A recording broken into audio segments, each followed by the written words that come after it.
production of maize, we could say this.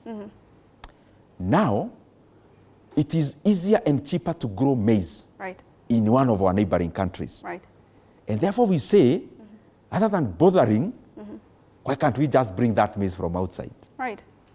What that does is havoc to the economy. Because when you look at the economy singularly on the consumer's perspective, and neglect something we call consumer producer, then what you do is to channel your economy towards more importation and less production.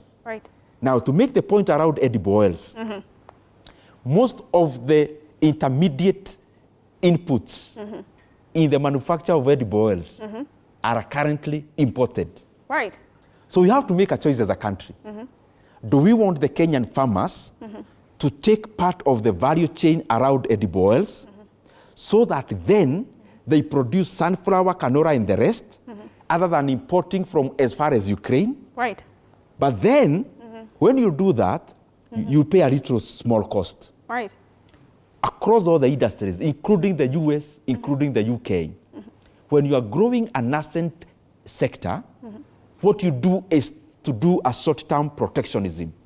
You protect the production of that sector, but for a short time, just so that the production within gains efficiencies to compete with the production without. Mheshimiwa, maybe just to get a clarification on the same, of course, importation is something that we are not aiming for as a country, and self-production is very important, but a majority or a large amount of the amount that is going to be hiking the oil prices is eco-levy, meaning the plastic that is going to be used to sell this particular product. Would you say then that we are, in a sense, damaging our own manufacturing sector because it is local manufacturers whose products are going to be hiked?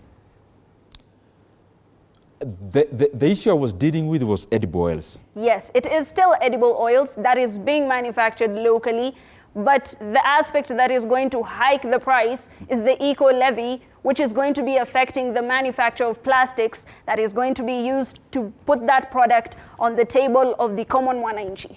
That is not correct. That is very correct, Mheshimiwa. Hubak. Yes. What we call manufacturing in Kenya is packaging. What we call manufacturing is packaging. Are you discrediting, the manufacturers who are making oil within the country? Are you saying that they are repackaging goods that they have imported?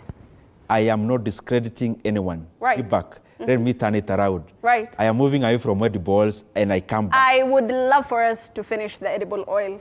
I'm not moving away from it per se. It's the example that I want to relate with. Now, supposing Kenya is a trading partner of our neighbors, our brothers, Uganda. Supposing we import 20 million bags of maize. And out of 20 million bags of maize, we make unga, ugali.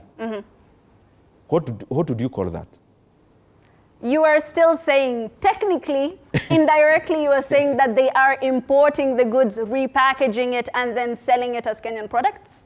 All I'm saying is that Kenya spends 100 billion Kenya shillings importing all the edible oils. And we are saying, instead of paying these monies, 100 billion to farmers in other countries, why can't we pay our farmers? So in other words, that cost is going to be taken into, the packaging. It's not just packaging. It is the intermediary inputs. What is the critical input in manufacture or production of edible oils? That's what I'm talking about.